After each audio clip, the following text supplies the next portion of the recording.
Be still. What's going on, man? How are you, my friend? Happy I Sunday am night. doing excellent. How are you doing? Doing great. Uh, Nice, nice. Shameless self promotion. We are live on the UFC card community on Facebook and now on YouTube. At Fight Cards Nate. If you would like to watch from either destination, you have choices. And on YouTube, if you comment, we can see who it is. That's right. Very helpful so that we know who's chatting to us. It is So very, very nice. right on. So if you somehow discovered us on YouTube, check out the UFC card community on Facebook. We're a group of degenerates who treat each other with friendship and respect, and that is rare on the internet. It is. It is. Yeah. The internet's very general, and it's certainly rare on the internet. So, okay, I had a couple ideas for the show, and I think that the first one we should talk about is the Prizm 23 release. Absolutely. So, uh, I have been taking a look at the early sales data. Actually, before we get into the numbers, let's just talk a little bit about it. Have you delved into the degeneracy at all? I have. Yeah. I've been. You know what? We were good last year. This year, timing was just poor. Everything going on with the house and getting ready to put it on the market. So I haven't dove into it from a collecting standpoint, but I have watched a lot. And um, man, I love this set. This is a really good one. I love this set. It's my favorite. It's my favorite Prism card by far so far. I can never have the first year Prism 21 be dethroned as my favorite set of the Panini era. Hmm.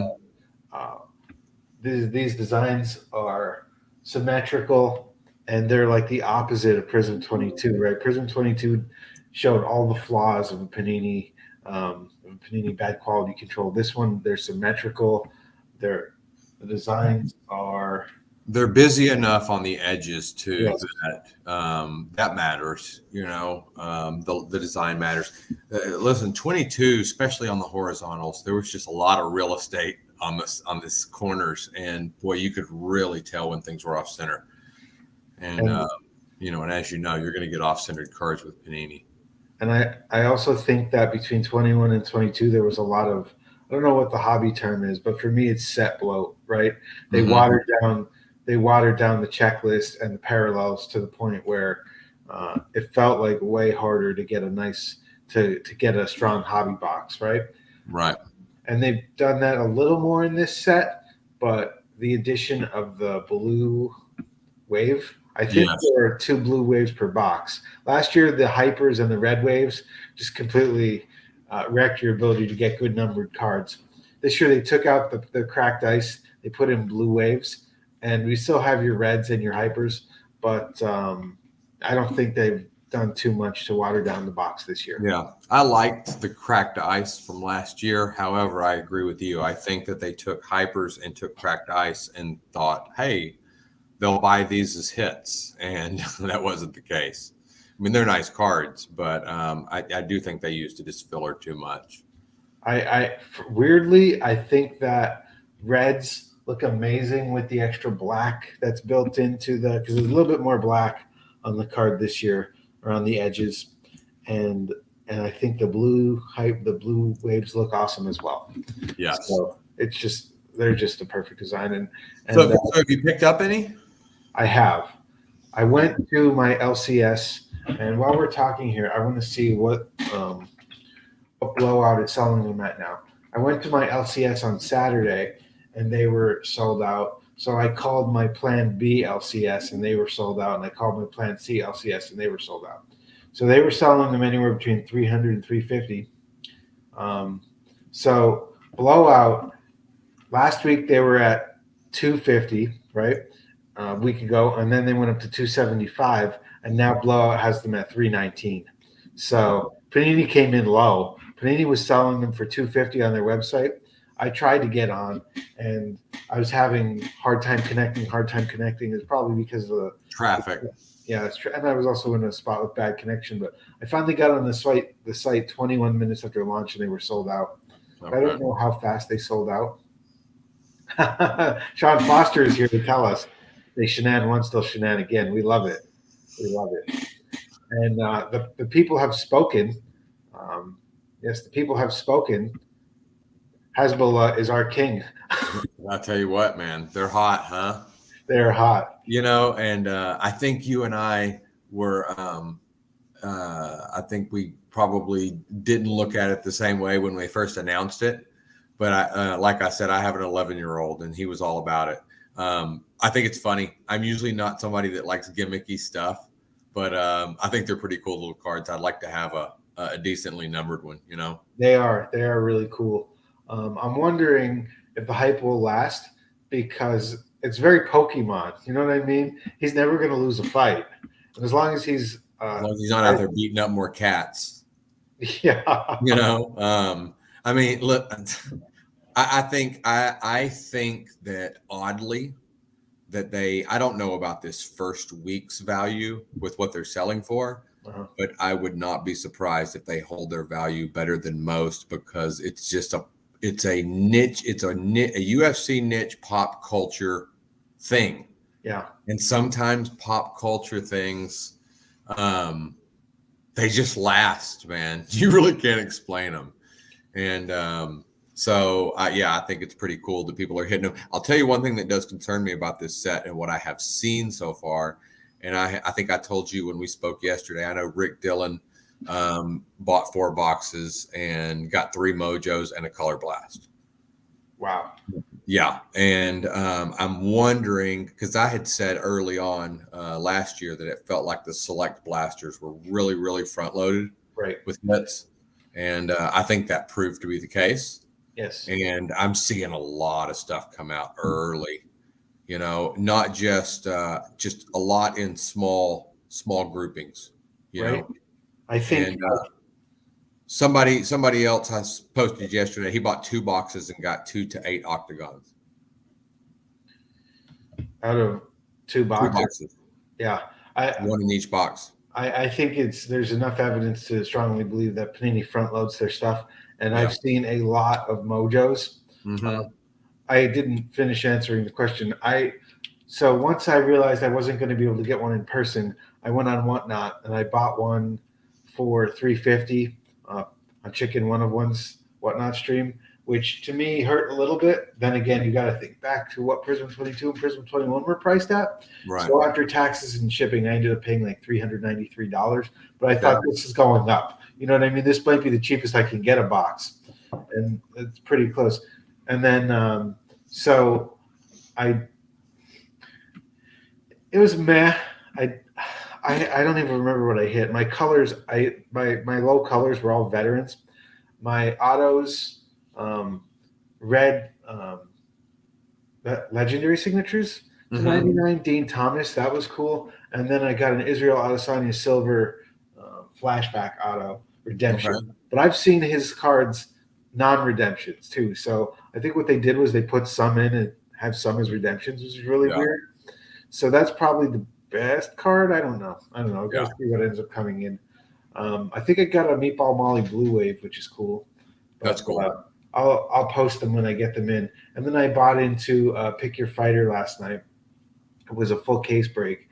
I got Cejudo for $12, Joe Pyfer for $50, and one of the other Philly rookies that's not as hot. Wells? Is it Wells? I think it was Wells for, I don't know, maybe 15 or something like that. Okay. And in the last box, I hit the Cejudo 25 out of 25 Mojo. So I probably made my money back on Cejudo. The rookies I busted on, and that's been my experience with Prizm 23. I got the degeneracy out of my system. Yeah. And I'll be looking for singles now. Yeah, I think too the Cejudo's a nice hit because if he comes out and beats Sterling, there'll be a little pop. That's my thought. I was buying up Cejudo's a year ago when there were rumors of him coming back. Right. And I just lost patience and sold them all. I thought, it's just all talk. But here we are now. Yeah. We're a week away. I was riding with Aljamain Sterling when everyone was knocking him. I don't think he'll beat Cejudo. Triple C is a gangster. and he's not that old. He hasn't been retired for that long. He's been training the whole time. He listen, it's the one thing. Listen, if there's a factor that's going to beat, if Cejudo loses, I think that it is because of father time and time off. Sure. Those things matter. I mean, they really do. And some guys not as much. But I do think that Sterling is, I think he's caught a bad rap. I think he's better than what he gets credit for.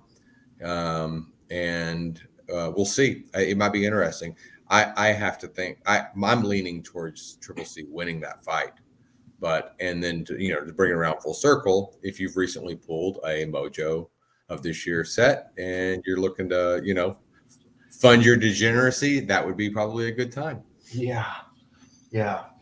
So another thing I noticed about this set, people don't seem to care as much about the autos. The other thing that was crazy last night in the PYF, I saw a couple hours after his fight, in this box they hit the 1-of-1 Kyle Barajo, which is crazy. I like him. I think they hit the 1-of-1. Yeah, they did. Oh wow, that's gone, huh? Yeah, I like him. He was one of my favorites in this one. I like him a lot. Yeah. So I'll show you what his value is relative to everyone else. But that case had 4 or 5 Hasbulla base cards. It had 3 blues. So whoever picked Hasbulla cashed in. And I'm wondering how fast we're going to see. Right now, the base card is probably selling for $15, $20. Right. It never quite hit the Patty level of like 100, but his colored, his numbered parallels are ridiculous right now. I'll show you what the orange is going for in a couple minutes. Okay. But there have been a little bit of sales right now, so I decided to track the orange to 99 because that's it's a nice. There are a couple more rare cards, and there are definitely more rare cards, and there are a couple cards that are. Couple parallels that are more common, but it's a good midpoint card that I think, depending on the fighter, you can either have value there, or maybe if they heat up, you can gain some value there. And this is the 99. Yeah, I agree. If there's a fighter that I'm interested in looking at, I'm going to start at 99 just to see what's out there. Right on. So let me share my screen here. And I have them right now alphabetized by first name, and I just have daily sales. If there was more than one sale, I did the average for the day. And I like to make charts and graphs and things like that. I'm just not there right now. But now we're going to start from the beginning, and we're going to track all the orange sales. Okay. We've got a couple comments here. Yeah. All right. Give me a second to share the screen here. Yeah, I just read Sean's comment about Aljo. Yeah, listen, he submitted. He beat Sandhagen. Nobody expected him on that second fight with Jan to go that direction. But we're about to find out if he comes out here and beats Triple C and it's a good, strong fight. I don't know how you can deny the guy the credit he deserves. So this is orange sales. Yeah. So let's take a look here, and there haven't been a lot. From first sale was on the 25th, and then we had some today. So Bo Nickel, by the way, I think he's number 2 in the set. He sold yesterday for 310. One sold, Lacayo sold for 60. Chris Barnett just sold for 15. By the way, the other heavyweight in the set who fought yesterday, he didn't show us what he was about. So I think the heavyweights, if you end up with a heavyweight in a weight class break, sorry to waste your money. It hurts. Yeah. So Hasbulla, 600, 485, and then today we had one go for 1,030. Was that an auction? Yeah, these are auctions. Wow. Yeah. And then Alatangi, one went yesterday for $2.25. Gelton Maladino, one went yesterday for 95. And then Josian Nunez, one went on the 25th for $23.25. Today, dude, I don't even know how to pronounce all these fighters yet. Say Joe Cub. Ah, $8.50, and then Tatsuro Taira went yesterday for $178. So, right now these cards are as hot as they're ever going to be, and Hasbullah's cards are crazy. yeah. Yeah. And listen, and I see why. And listen, if I'm pulling one, depending on what it is, if I'm moving it. I want one to hold for the hobby, but I'd be happy with an orange. If I'm pulling a shimmer or I'm pulling a true gold, that thing's gone. Yeah, for sure. Yeah. All right. So let's take a look at upcoming fights. We have Gelton will be fighting in about 2 weeks. Do we have anything else coming up? Yeah, Martin Baudet fought yesterday. He won, but it was he didn't bring it. You know what I mean? He Yeah. didn't look like he could handle anybody ranked. And then Brian Battle, whatever. Brian Battle's been around forever, right? No, he hasn't. I'm sorry. Brian Battle is pretty new, but he's fighting on the 13th. Anybody else have anything coming up? Carlos Ulberg's fighting on the 13th. Next week, yeah. Do you know anything about Saeed Kakramanov? I am looking. You know what? I'm sorry. He's the one who's out of the UFC. That's what I was about to say. I was looking next week, but he's not fighting in the UFC, right? He's already. I don't think he's still in the UFC. Okay, so Matt Frivola is fighting next week. Natan Levy, I guess, fought yesterday. I don't even remember his fight. Levy. Yeah. Yeah. So I was looking. Did you say on the 13th Brian Battle's fighting? Yes. Okay. I was just looking because, Brian Battle fought Renat and just got worked. And I was just wondering who it was because we've talked about how these rookies have come out. Last year's class, I think, 34 to 35 with the Simone loss. Yeah. Now, dropped their first fight after getting a card. And Natan Levy's fight was canceled yesterday. Not sure what happened. Let's see. Okay, so Brian Battle's fighting Gabriel Green on the I think it's the 13th. Okay, Jeff K is here. He says he hates Prizm 23. It's been horrible. Well, I'm sorry to hear that. That's I talked to a buddy last night, and he said that he was excited. He got his box in, and it was absolute. It was a dumpster fire. He got nothing. So, that's. Whew. Cody Durden beat Charles Johnson. He's got a rookie card, so we can push him up to 4-1 now, or 4-2-1 actually. He looked good enough against Johnson. He dominated the wrestling game. I don't know if it'll be enough to generate any heat, though. Who was this? Cody Durden. Oh. Okay, so those are the recent moves there, and then obviously Ricky Simone didn't. That fight was fine. Neither really dominated it. I don't think it made a statement one way or the other than the fact that these bantamweights continue to beat the crap out of each other. Yeah. Listen, I think Ricky Simone is super talented, man. And Song sort of made him look pedestrian yesterday. I thought it was an impressive fight. I thought the whole card itself was lackluster, really, to say the least. But I was really interested in that fight just because of the bantamweight repercussions, And then Song was, I guess it was in the post fight, or it might have even been today when he was talking about, wanting somebody like Cheeto. Yeah. And I don't know if he comes out and game plans like he did against Ricky Simone. I don't really like that fight for Cheeto. I love Cheeto. Let's let Cheeto walk through somebody one time. Yeah. On the other hand, you've got 8 versus 10, and they can look like. You remember? It reminds me of Gamrot versus Sarukian, right? Mhm. They went to war, and now they look very different when they fight in the top 5 or whatever, right? They very much. I mean, listen, Sandhagen had a tougher time with Song than he did with Cheeto. You know, and the Song fight with Sandhagen was stoppage because of the cut.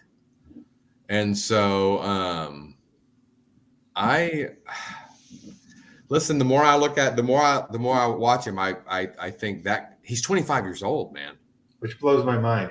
You know, and he seems to have a real calm, cold-blooded, kind of laughing, smiling personality, like he likes to get hit. You know, I noticed last night too, I hadn't noticed it before, he's got tattoos on his legs. And like a lot of Chinese athletes don't get tattooed up, man. Sure. And it kind of makes you wonder, who is this guy, man? He's got a little bit of wildness to him, and I like him. I like him more after watching yesterday. I thought it was a real clean fight on his part, man. And I think he's a bad matchup for Cheeto. If Cheeto comes out and is flat-footed, like he was against Corey, you know.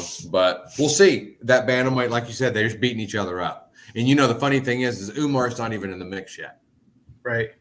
You know, and I mean, you throw that in there with Marab and with Sandhagen and with Cheeto and with, you know, it's just Song. There's a lot of good fights in bantamweight to be watched over the next probably, you know, for 24 months. What an exciting division! Yeah, just like you said, infinite matchups. Very exciting. I did. So I'm assuming that's Jeffrey that just asked that question. I did see that tag. On those cards. And unfortunately, right now, I'm having to play it close to the cuff, man. We're making some housing changes. And so I'm not picking up any cards right now. But I definitely saw the tag, and I appreciate that. Anything else on Prizm 23?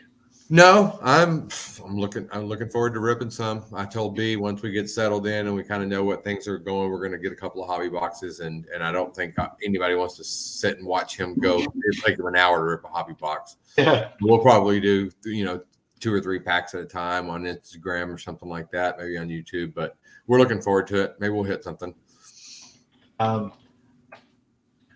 Card Stash did a video of him ripping a hobby box. I saw that. Is it the 43-minute video? Yeah. Right, I started watching it. The teaser of that video was great. He's so good at teasers. And what was the big hit? Did you watch the whole thing? Yeah, it was the Habib flashback. I keep calling it flashback. Is that the right name for the auto? Flashback auto Mojo? Oh, really? Yeah. By the way, I think Mojo's gimmicky, but they look so good on this year's card set.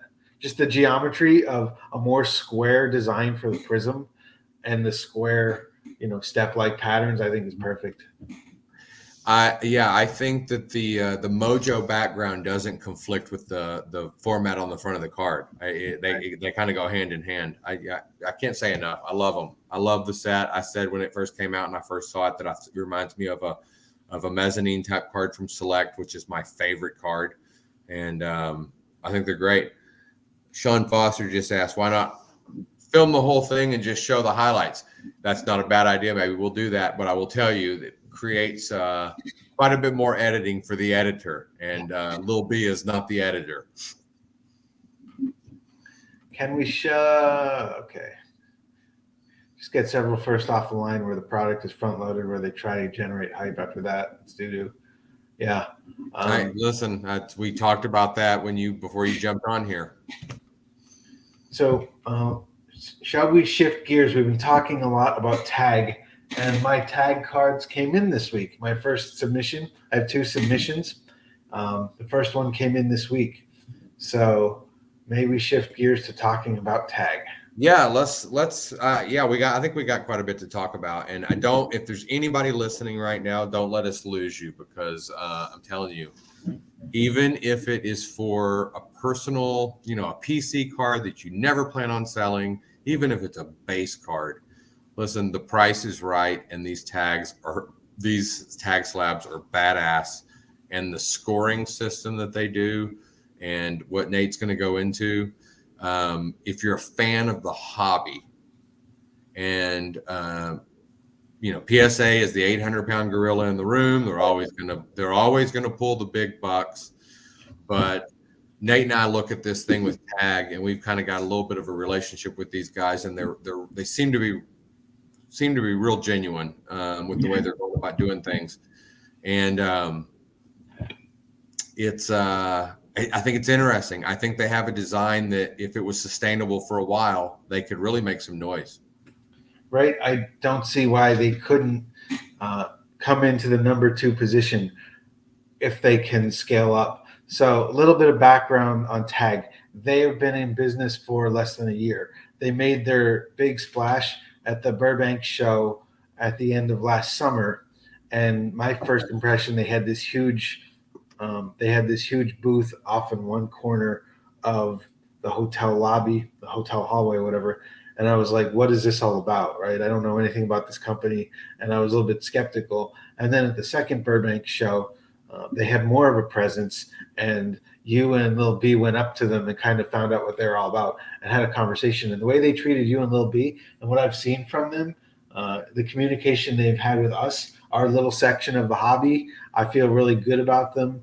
The technology is groundbreaking, and again, they've opened a little side door for UFC cards to get graded, and I'm kind of all over the place with them right now. But I finally made my submission, and I will show. And I'm really looking forward to diving into this because I remember a little bit about what you scored, and we were feeling real comfortable with having a really high, UFC scored card because they track it all and they rank it. So I want to jump into this. I want to see where you're at. For sure. So first, I'll show my I'll show my scores. Then we can check out. They call it the dig report, right? And I think we've done this a little bit with one of yours, but it was difficult when you were kind of directing me on how to move around the page. And now I've got close to a week to figure out how the information is all organized on their page, so I can kind of navigate a lot more organically, naturally here, and intuitively. And then we'll look at the actual pop reports because they've only quote unquote graded about 8,000 total cards so far, which is, that's PSA before lunch, right? Right. But 133 of those are UFC. And I also went through and I take a look at all the gem mint cards and I rank them. And I'll explain to you how these things get ranked once we get to kind of that piece of it. But I want to show you what my scores were, what the slabs look like, what the dig reports look like, and then what the pop reports look like. Yeah, let's definitely go over the top cards, the deep dive on the report. For sure. All right. So share screen. All right. So this is the tag portal.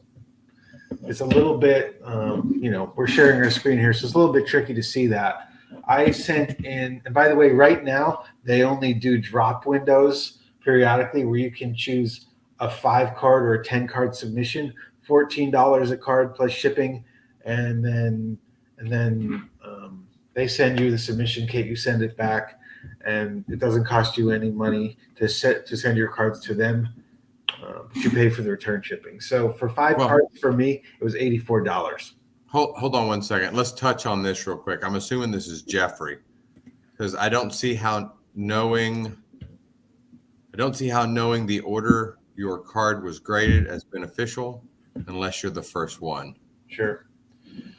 I think there's something to, and again, in my world of like data and statistics, you get a PSA 9, you get a PSA 10. You have no idea when that card was graded, if it was cracked, et cetera, et cetera. But to me, a high grade and a first grade, it's like the idea of vintage, right? Something older is is worth more. Well, and let's to answer that fully, let's make sure that we understand the question, and let's make sure we understand the question by just continuing on with the score out of 1,000, Nate. Sure. There's some things that I want to touch on when I see some of these high scores, and maybe that'll touch on Jeffrey's question. For sure. So I submitted a Select 22 Blue Disco Octagon Side Tiago Moises, a Chronicles 21 Pink Spectra Habib, a Prizm 21 Derek Lewis Fireworks 101, and then an Alexander Volkanovsky Select 22 Premier Level Tie-Dye, and then Israel Adesanya Select 21 Red Disco Octagon Side. And there was a reason for each one of these. So you can see here when I click on that, you can see the score. First of all, they do the industry standard 10-point score, right? 10, 9, and 8.5, 8, 7.5, so forth and so on. Gem mint for them is anything above 950 on their 1,000-point score. So I scored 983 on the Moises, 982 on the Habib, 880 on the Lewis, 975 on the Volkanovsky, and 919 on the Adesanya. So Adesanya scored a 9, Lewis scored an 8.5, everything else scored a 10. And if you can hit 990 or higher, that's pristine. So that's like their version of like the Beckett Black Label. Right. And then let me just interject something right here so that maybe I can address what he was pointing at. So Sure. for me, the thing that I like about this, and Nate, when you and I were, I think we were still in Burbank with Lil B, but I brought it up, is that if I'm collecting for my PC and I want to buy cards and I want to grade and I want to build my collection of cards that I know I want to keep long term, I liken this to the way they score. Listen, you can go buy 2 diamonds that were the same size, and to the naked eye, they look the same. But you get a report, and they basically look at cut, clarity, color, all those things. And when you dive into this report, if I go to, say, 3 years from now, I'm like, hey, listen, I want a Bo Nickel gold in my collection. And I find one with tag, and that score comes in at 980, 985, 990. I can go in and I can look that's damn near a perfect card, right? Because they dig in so much on these. So if this company continues to grow, and you fast forward and you go in and you see that there's somebody selling a tag graded Bo Nickel gold card, you can look that card up and you can pull up the report that shows every flaw, if there are any, and see where it ranks. And maybe there's 3, and you got one that's a 950, you got one that's a 972, and you got one that's a 985. And when you dive into this Moises, I think they're going to see how detailed they go. So I've never actually clicked on this camera here, so we'll see what that does. I think it pulls up the image. Oh, it's a download. Okay. So it's a download of the card. It's fine. We'll ignore that for now because there's another chance to see. They take a picture of the card just like most of them. Right, so you'll see that. Yeah. Now let's go to the grading report. Let me pick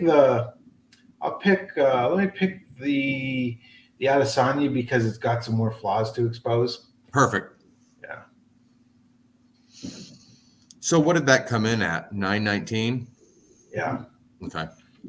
So first of all, here is the front and back of the card, and you can zoom in or zoom out using, actually, no, that's the transparency thing. Down here, right? You can zoom into that. Well, that's important in a minute. The other thing is you can see, like, they basically create, like, the transparency slider, they call it. So I guess this is how the computer sees it, right, when they scan it. If it's not obvious right now, all their grading is done through computer scanning and artificial intelligence, right? And then you can kind of anywhere in between we'll scroll down to the bottom, and when we zoom in, we'll be able to see the defects or what the actual card looks like. So then population here, first graded, only one graded, highest mint, highest overall, first mint graded, first card graded. Now they break down the front and the back, centering, corners, surface, edges, and dimensions, which I guess that shows the card wasn't trimmed, right? 3.49 by 2.483. And here you can see on the front, they give you the exact breakdown of the centering. So to like the 100th of a percent. So 49.87 and 50.13 top bottom, and left right is 41.5 and 58.5, right? So 60-40 left to right. Not ideal, but that's okay. You know what I mean? It's not enough to totally kill the card. Go back up just a little bit. What did they give you on centering? They gave me on centering 914. 914.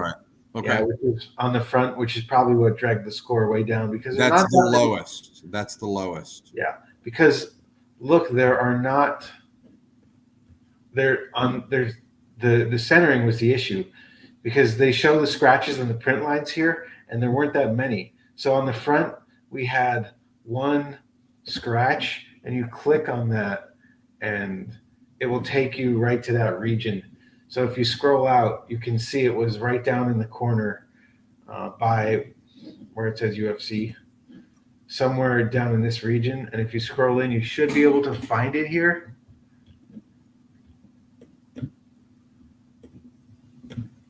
Yeah, right here. Yeah. See where it says it's like right in here. This is really hard to see on this computer because it's so small. And then on the back, adjust your transparency on that image. Sure. And see if you can.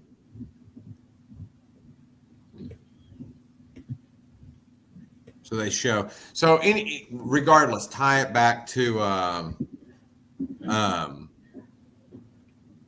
for me, it adds to the hobby because I like detailed. I like data and information on something that I'm holding as a collectible. And this report is yours. You know, that's the thing I like about it. So we see a counter argument here. If PSA 10 is a pop 10, I'd rather be satisfied knowing it's a 10 than know mine is the fourth best of the 10s, for instance. Ranking the best of the best takes away from having one of the best.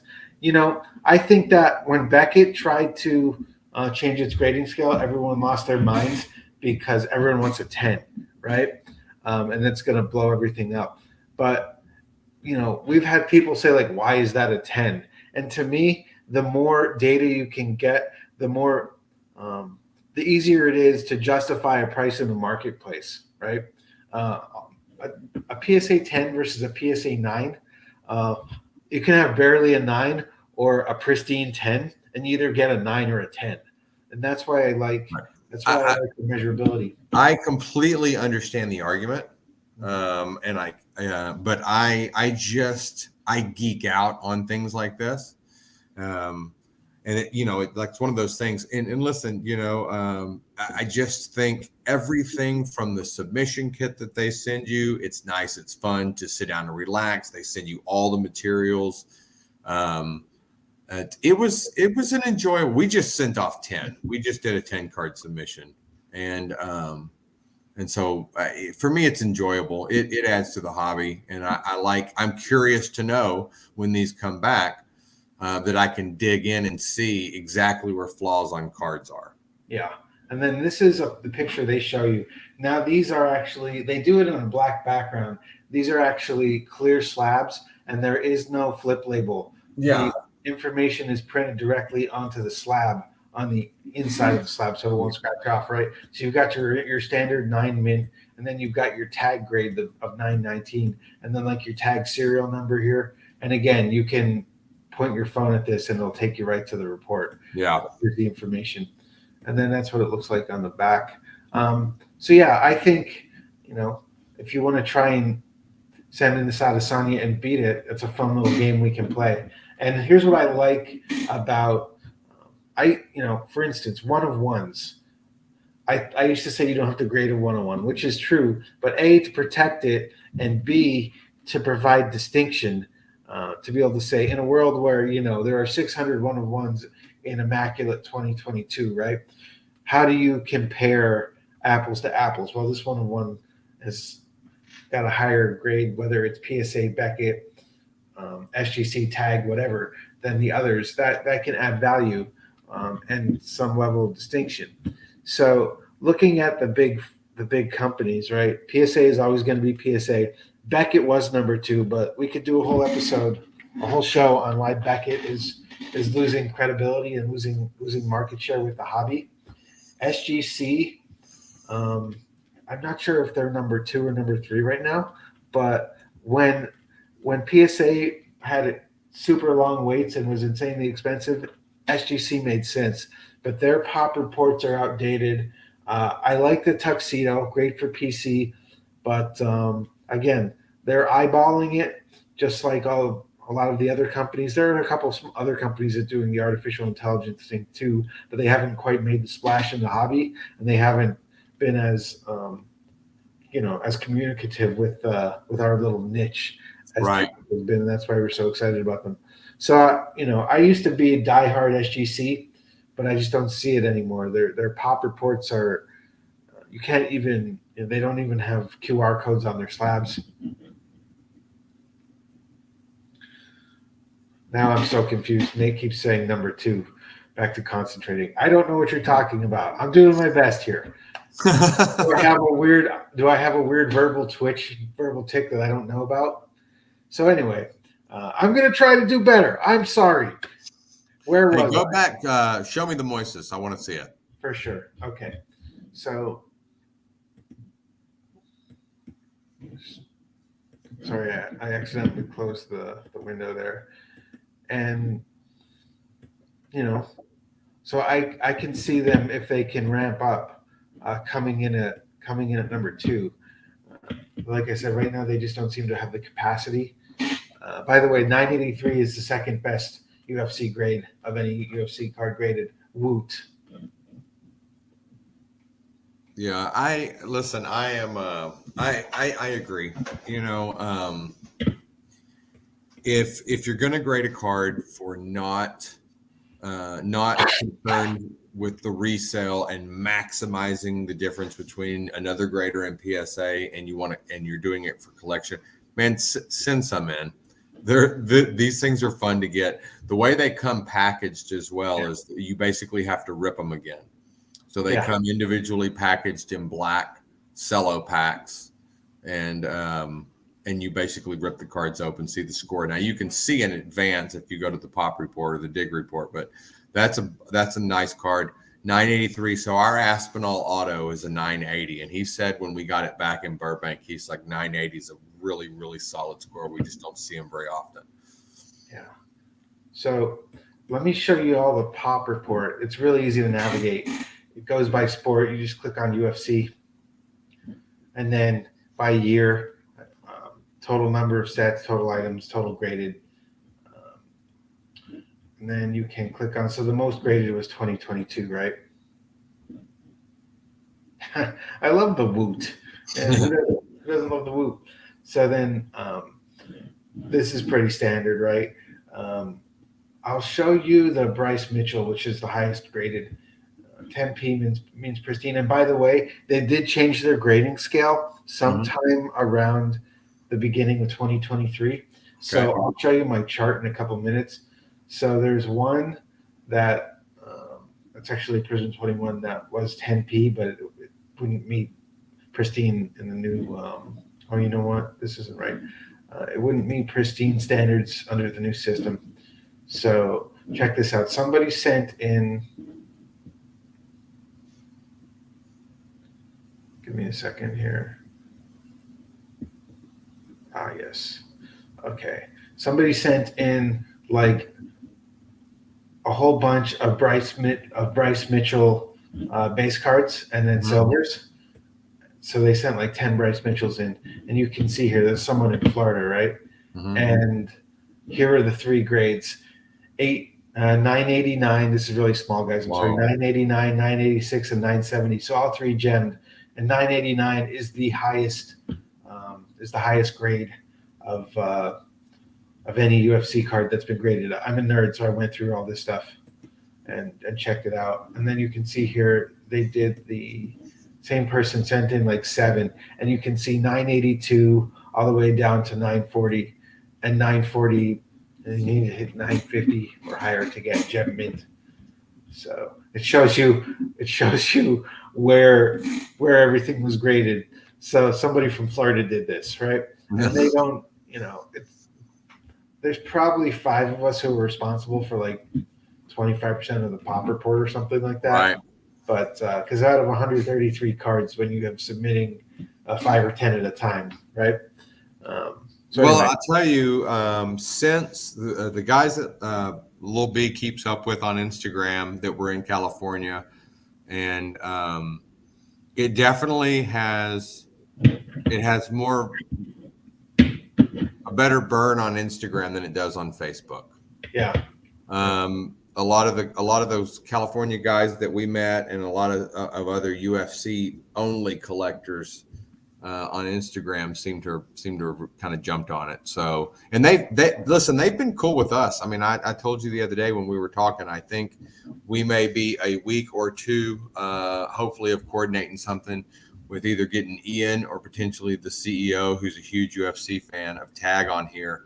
And when we do, we want to, encourage you guys to come on and ask some questions, because there's more to the story that we don't know. Certainly, but I can tell you that in the conversations we'd have with them, Lil B did a Zoom meeting with the guys, and they offered, to let us do some submissions without the window.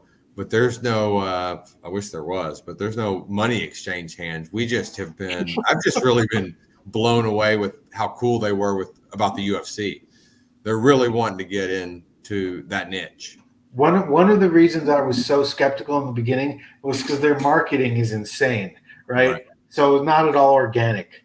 But the way they've treated us and seeing the product they've delivered, and again, they still have a ways to go yet in terms of being able to take on volume, because they have drop windows that you have to wait for that tend to sell out quick. They still don't do thick cards yet, or or MEMS, relics, patches, whatever you want to call it. They weren't doing. They'll do manufacturer autos, but they won't do like a fighter sign. Right. They won't do in-person autos. But I imagine, I hope they'll get there. If not, this is a neat little niche. Right. So I went through and I made one of my spreadsheets here to show the cards that, what are the top, what are all the gem mints. They're out of 133, 61 of them got gem mint. And I just kind of want to show that data here. So first of all, and that is the wrong screen. All right, let's go. Let's switch here. Sorry, wrong spreadsheet. Too many spreadsheets.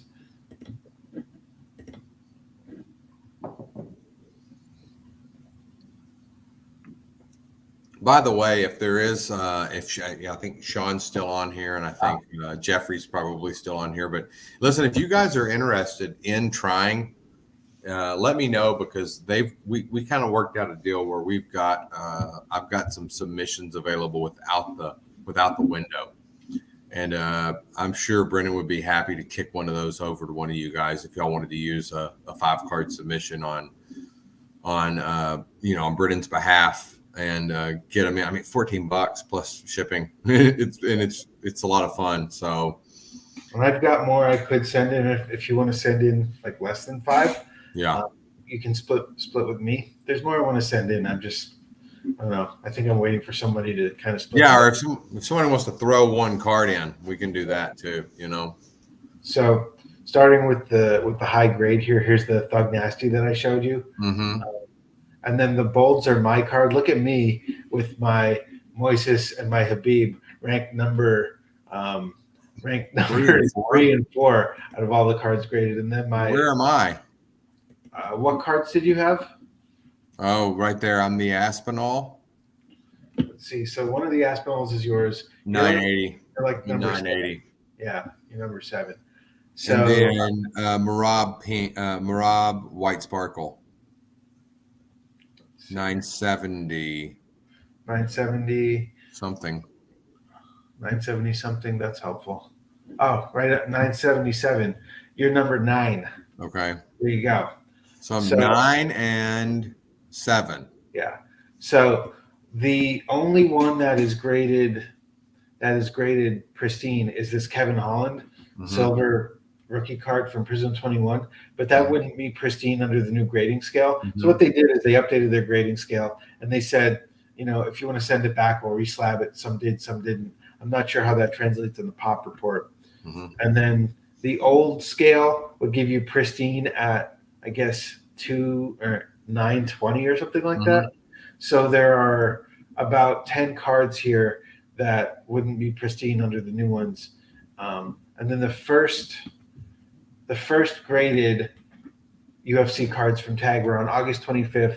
It was this Habib Prism 21 Blue and this Juliana Pena Diamond Refractor from 2018 Topps Chrome, Hmm. 933 and 945. So they were the first UFC cards they ever graded.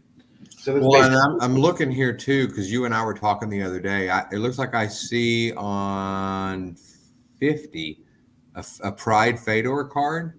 yeah, yeah, because they had to put that one somewhere, right? Right. Okay. Not So that goes all the way back to 2006. So that was my yeah, question. Brennan's got some old John Jones cards he was wanting to. yeah. Um, They'll go all the way back to 2000. So if we look okay. at the other sports, they said they'll go backwards as capacity expands. But right now they grade back to 2000. Okay. Okay. So yeah, Yeah. Well, good. Sean said he's certainly interested. Hey, listen, seriously, get with either one of us. We just sent 10 off. I've got another 5 submission that I've committed to, and Nate or I can kind of work it to where if you want something graded just to try it out, we don't have to kind of follow the rules of the drop window. If we want it, we can send it in and put Nate or Prism Junkie or Lil B on there, and they'll kind of push it through regardless. So I'm doing another 5. You're welcome to have one of those spots if you just want to do one card. I've got to do some stuff for the YouTube channel and then Brennan has a reveal right now that I know what's in this. He does not. So this is the way it comes back to you. It's tape. okay. This is the blue disco to 49 Casey O'Neill. And I know what it scored. He doesn't, but so we'll kind of let the people that are watching now, what he's going to do is when he opens this, before he opens it, he is out Joe's Card Stash on YouTube and through Instagram that if Joe will submit this same card and beat him, that Brennan's going to pay for his submission. So I think Brennan's in trouble because I know what this scored. Yeah. And Joe could probably walk around with a blue disco to 49 Casey O'Neill in his back pocket for a week and might still beat this score. But it's going to be funny when he opens this. So we'll see. But it makes for a fun little contest. We're basically calling it Tag Your It. Yeah. And Brendan wants to start doing it on YouTube. The guys at Tag have been cool. So he's going to grade a card and ask anybody, kind of like you did with the Izzy card earlier, hey, send that card in. If you beat it, I'll pick you up a submission. So last word on Tag. I think here's one of the cards. The cool thing, if you like, some of them look awesome in the total clear slab. In terms of how they feel, they've got the rounded edges. I like a slab with a rounded edge. They're heavier than PSA. PSA feels cheap, but I know they're not because they're like number one, and there's no way they'd give us crappy slabs. They're not as heavy as Beckett. They're heavier than PSA. They feel good. They feel good. They look good. Listen, I hate the Beckett slabs. I don't like them. They're square. I just don't like them. But listen, I want to respond to Jeffrey's comment because I feel that in my soul about having his. I completely understand. One contributing factor for full transparency is we do have a handful of slab cards, but we're submitting everything with Tag for our personal collection because I think it's going to look dope. It's going to look clean. but it would drive me nuts to have a display in the new house in the fight room, media room, and it just be a mismatch of all different shapes and colors of slabs. It would drive me crazy. My OCD. So for that factor, I can very much appreciate that you're a PSA collector and you stick with that. Yeah, and for me, when I got started in the hobby, PSA had shut down, or maybe they had just opened back up. I'm not even sure, but that it was $100 a card. It took 6 months, whatever it was. When they were working through their pandemic backlog, and SGC was right there saying, "Hey, over here, we can do it for you cheaper and faster." And so I was all SGC all the time. And then when PSA opened back up and brought their prices down, and their turnaround times down, I totally get it. It makes sense now. There just may be a time when there needs to be an alternative. So yeah, and again, I just, this is the last time I'll. Oh, we lost B still. Uh-oh. Well, hopefully he comes back in the next 5 minutes. I don't know what he was going to say, but I wanted to do a little bit of miscellaneous.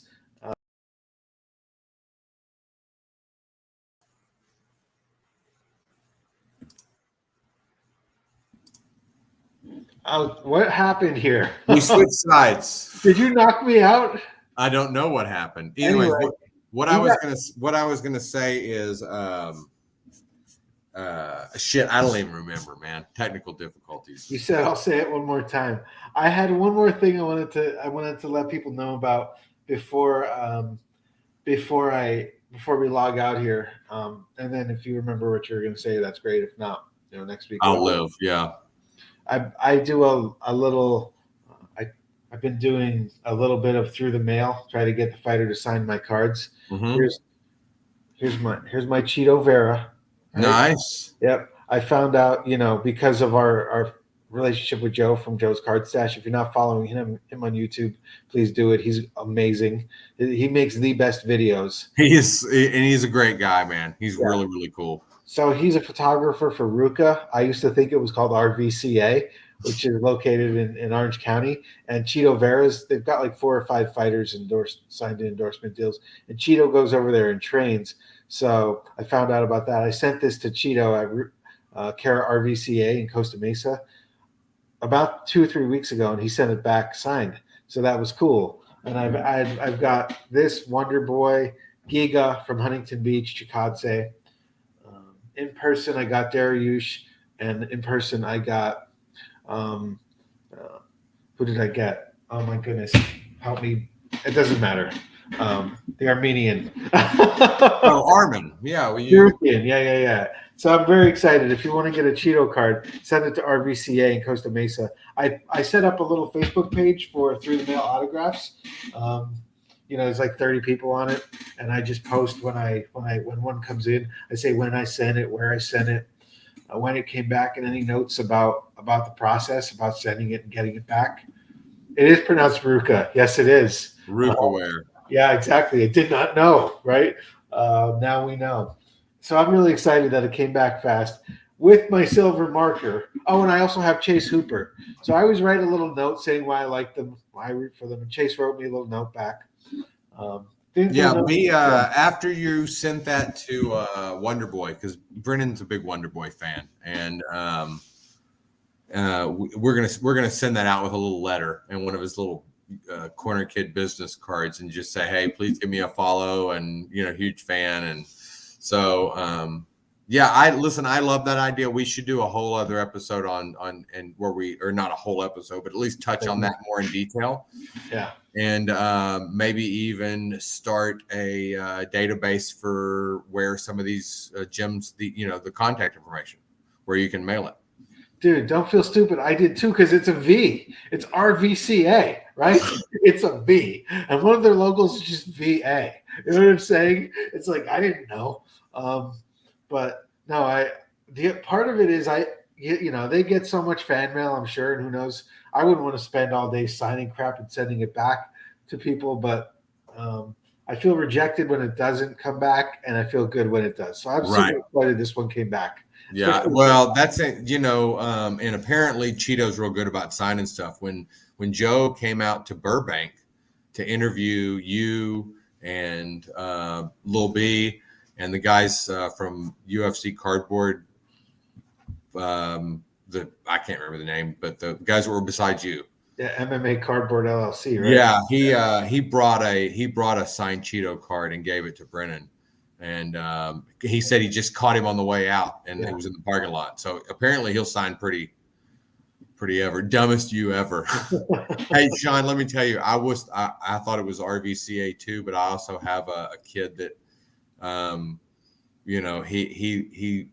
all the kids know all the cool clothes. So apparently that's one of the brands that, so I heard it a lot.